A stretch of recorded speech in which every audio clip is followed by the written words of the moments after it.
guys, welcome back. Today we're doing linear application problems. I have 6 examples. They're all kind of the same, but they're all different. If that makes any sense, but it's okay. We got this. So we have the first scenario we have at the end of the day. Jet found that the local cash register receipts at the motel where he works were $286.20. This included sales tax of 8%. And we need to find the amount of tax. So just remember that 8% means 8% as a fraction, or as a decimal is 0.08. Okay?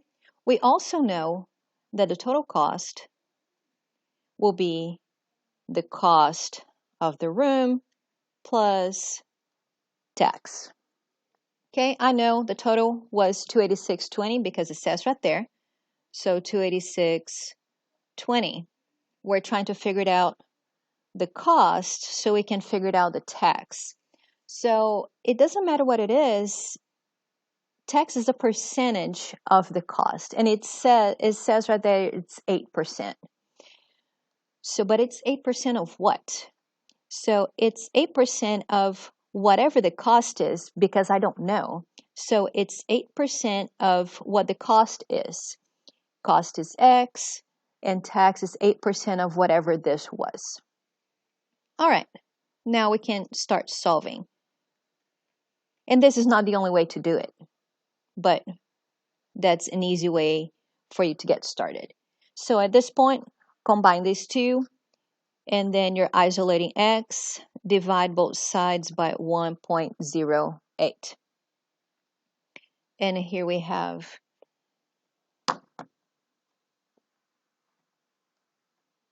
$286.20 divided by that. You got $265. What does that mean? It's $265 before tax. That's not what the question is asking. The question is asking to find the amount of tax. Okay, so if I know the total was $286.20 and I know before tax was $265, can we just find the difference? So if the total was $286.20, I take away $265 because that was the amount before tax. That will give me the amount of tax. So $21.20, that's the amount of tax right there. The other way you could have done is if you know it was $265 before tax, and you know tax is 8% of $265, you can just multiply that by 8%. So you can do 265 times 0.08. That will give you the same $21.20. That's the amount of tax. So the answer is not this. The answer is the amount of tax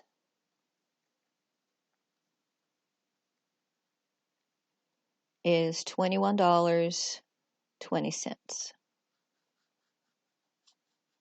So every time you're answering a word problem, just keep your eyes on the question, because it's really easy to lose focus on the mission, and it's really easy to go, oh, 265 done, that's my answer. So watch out for that. And if you're not sure and you just box the answer, just ask yourself, what is the question? So the question was asking the amount of tax, so the amount of tax is that right there. The next scenario we have, Lois got 80, it sounded funny, didn't it? 88 and 78 on her first 2 tests. Isn't it Louise? Lois. Okay. What score must she make on the 3rd test to keep the average of 80 or greater? So 80 or greater, anything 80, 85, 89, anything above 80 is good, but 80 is also good too. So she has 88, she has 78. What does she need for the 3rd test? Okay. Oh, wait a minute. We're talking about average. How do we find average? Well, the average, if I have to find the average of 2 things, I don't know, the average between 5 and 10, I add them together and divide it by 2 because I have 2 things right there. That's why we divide by 2. Okay, so the average right there between 3 tests, I have to divide that by 3. All right, so this is my setup. I start by multiplying both sides by 3. 3 divided by 3, that's 1.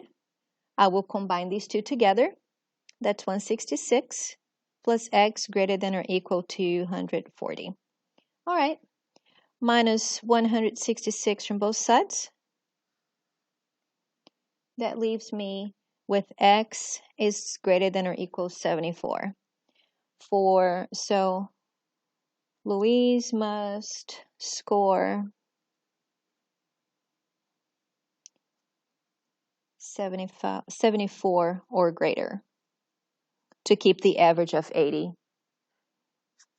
or above.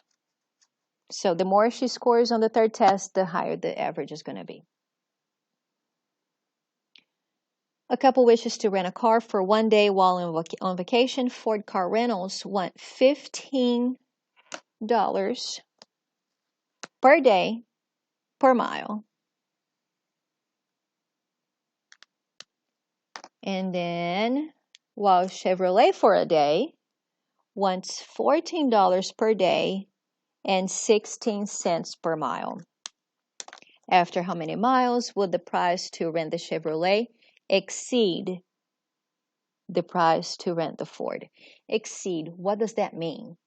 It means at what point will Chevrolet be more expensive than the Ford?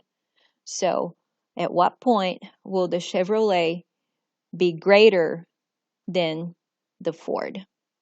Okay, that's what the question is asking me to find. So let's set it up. What Ford says. Ford Car Rentals wants $15 per day, $15 per day, and 14 cents per mile. You can call X or you can call M, whatever. And Chevrolet for a day, $14 per day, and 16 cents per mile. Now, when you solve that, that's what's going to give you when is Chevrolet greater than Ford, or at what price, after how many miles, would the price for Chevrolet exceed the price for the Ford. All right, so we're going to move things around here. I would take away 0.14x from both sides, and I will also take away 14 from both sides. This is Algebra 2. You can handle two steps at once. So here I have, now you just divide.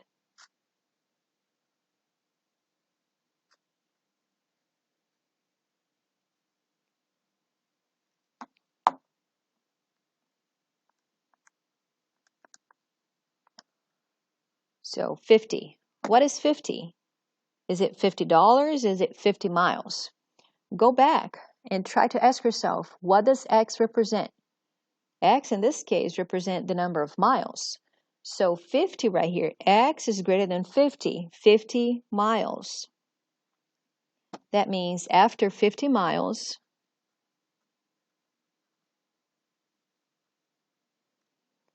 the price to rent Chevrolet exceed the price to rent the Ford. Always keep your eyes on the question because it's so easy to move away and not answer the question.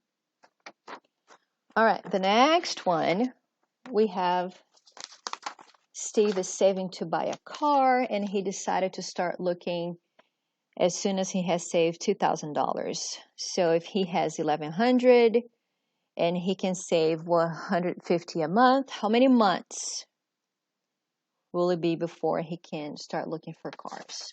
Okay, so I'm just going to call M months so I don't forget and I don't lose focus on the mission right here on the question. So he already has $1,100 and he's saving $150 a month. each month. And then he'll be ready to start looking for a car when that number reaches $2,000. At what point, after how many months will that happen?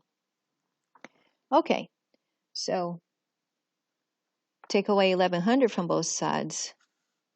Here we have, I marked them off because that equals 0, okay? They don't cancel. It's just 0. Okay, divide both sides by 150.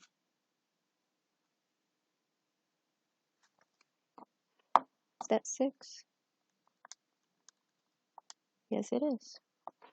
So after 6 months, he will be able to start looking for a car because at that time, he's going to have $2,000. So after 6 months, he will be able to start looking for a car. Notice how we are picking up the pace here. We start really slow, and then we get the hang of it. It just flows better. Okay. LED Corporation produced a CD-ROM back in the day. Drive at a cost of $120 each with fixed cost of $36,000. Each one sells for $180. How many drives do they need to sell in order to break even? What does break even mean? What does it mean? Well, it means the company is not losing any money, but it's not making any money either. So that means the sales and the cost, they equal.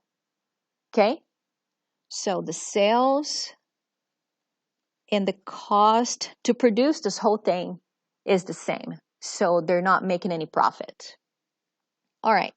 So the sales, it says right here, each drive sells for $180. So each one will give you $180.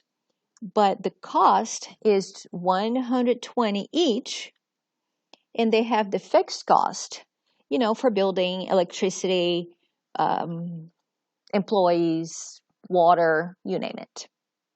Just to get the building to operate, that's $36,000. Okay? So I will, not X right there.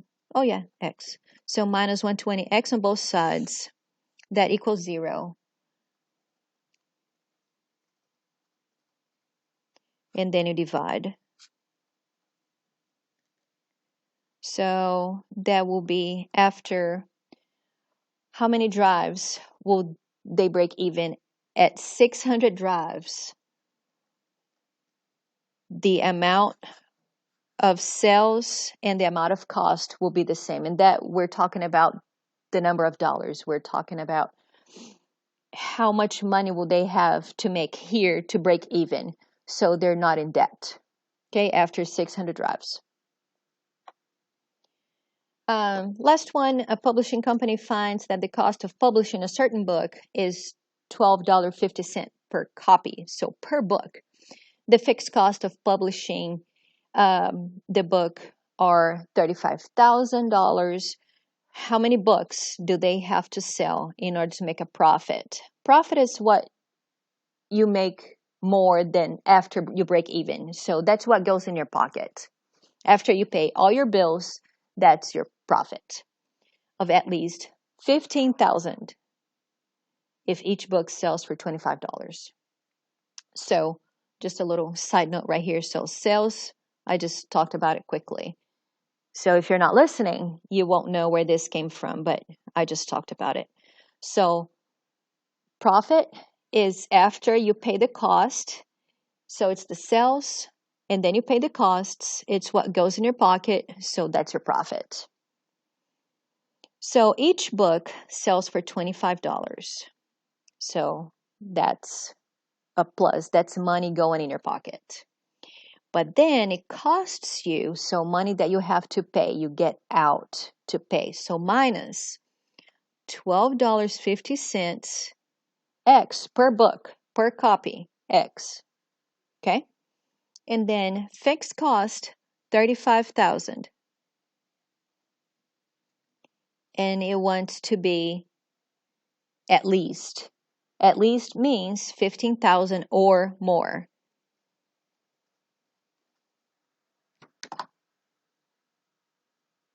15,000 or more. All right, we're going to combine like terms, and we're going to move the 35,000 to the other side. Here we have 1250. They don't disappear, but 25 minus 1250 is 1250. Okay, so if you're not listening, this is not canceling it out. This is not disappearing. Okay, that's when you add them together, that's what you get. And then you add 35,000 to both sides, you get 50,000. All right, now you divide both sides by 1250. Because 1250 divided by 1250 is 1, that leaves me with 1x is greater than or equal.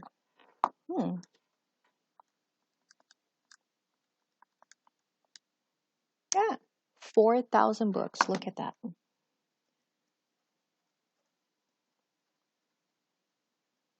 So you have to sell at least 4,000 books to make a profit of $15,000. So you have to pay for your fixed cost. You have to pay to make each copy, of course. And then 4,000 books. All right, that's all I got for you. Have fun.